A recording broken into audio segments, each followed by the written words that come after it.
Hello everyone, good morning. আশা করি তোমরা সবাই ভালো আছো। আমিও খুব ভালো আছি। আবার একটা ব্লগে তোমাদেরকে ওয়েলকাম। চলো ব্লগটা কন্টিনিউ দেখতে থাকো। তো চলো, আমি সকাল থেকে আমার ব্লগটা স্টার্ট করছি। চলো বিছানাটা গুছিয়ে নিই। দেখো বিছানা গোছানো হয়ে আছে, এখন ব্রাশটা করে নেব। তো চলো, ব্রাশ করতে করতে ভাবলাম গাছগুলো একটু জল দিয়ে দিই। এই দেখো আমার এখানটায় গাছগুলোকে আমি জলও দিয়ে দিলাম। যা গরম আর রোদ পড়েছে, গাছেদের জল না দিলে না একটুখানি পরেই শুকিয়ে যায়। তো দুবেলা করেই জল দিতে হয়, তো আমি জলটা দিয়ে দিলাম। এই দেখো এখন আমার চন্দ্রমল্লিকা গাছে ফুল ফুটছে, সেটাই তোমাদেরকে দেখালাম। তো ব্রাশ করা হয়ে গেছে, এখন চলো ফুলটা তুলে নিয়ে আসি। এই দেখো আজকে গিয়ে দেখি ফুল গাছে ফুল নেই অতটা, তো যেটুকু পারলাম সেটুকু তুলে নিয়ে বাড়ি চলে আসলাম। বাড়ি এসে আমাদের গাছের আমগুলো তোমাদের দেখাচ্ছিলাম। এই দেখো, এসে আরেকটু জল খেয়ে নিলাম।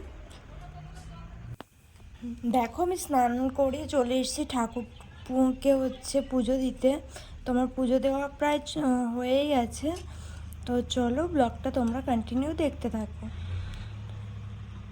তো পুজো দেওয়ার পরে মা এখানটায় ভাত দিয়েছিল, সেটাই খেয়ে নিলাম।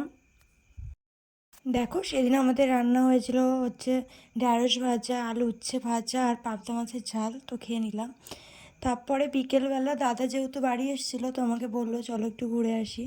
তো আমাকে নিয়ে গেছিলো বেথুয়াতে। তো তোমরা আবার বলতে পারো যে দাদাভাই মানে আমার বোন নাকি, না না, এটা হচ্ছে আমার বড় জিজু। আমি বড় জিজুকে দাদাভাই বলি। তো দাদাভাইয়ের সাথে একটু ঘুরতে চলে গেলাম। আর আগে যেহেতু ছোটদিরা গেছে, তো গেছিলাম একটু বেথুয়াতে। তো তোমরা দেখো ব্লগটা, ওই দেখো দিদিকে তোমাদেরকে দেখিয়ে দিলাম।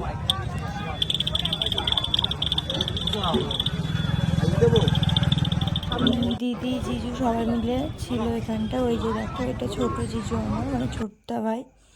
এই দেখো এখনই দেখবে এরকম করতে শুরু করবে। তারপরে দেখো এখানটায় চড়ক গাছ ওঠানো হচ্ছিল। আমি তো যেহেতু চড়ক গাছ ঘোরানো দেখি না, তো দেখিনি, তার আগেই চলে এসেছিলাম। আমরা যেহেতু ওখানটায় বার্গার খাওয়ার জন্য দাঁড়িয়েছিলাম, তো ওখানটায় পাশেই হচ্ছিল, তো আমরা একটু দেখে নিলাম। তারপর দেখো চলে গেছিলাম মিও মোড়ে। মিও মোড় থেকে আমি খেয়ে নিয়েছিলাম পিৎজা। তারপরে কি বাড়ি এসে বাবা অনেক দিন ধরেই বলছিল যে একটু আলুর দম করার জন্য, তো বাবাকে সেটাই করে দিচ্ছিলাম। তো তোমরা যারা ভাবো না আমরা সারাদিন শুধু ভিডিও বানাই, এরকমটা না, কিন্তু ওরা কাজও করি। এ দেখো আমার এখানটায় আলুটা কষানো হয়ে গেছে। দেখো হঠাৎ করে আমাদের বাড়িতে পুলিশের গাড়ি কেন এলো না, তোমরা অনেকেই ভাবছো। আমার মানে কাকুর ছেলের, মানে আমার সম্পর্কে দাদার ছেলের অনেক দিন ধরে শরীরটা খারাপ ছিল। তো ওই কলকাতাতে ভর্তি ছিল। কাকুর ছেলে মানে দাদা যেহেতু পুলিশের জব করে, তো ওই গাড়িতে করেই এসছিল ওরা। তো এখানটায় গাড়িটা রাখা ছিল, তোমাদেরকে দেখি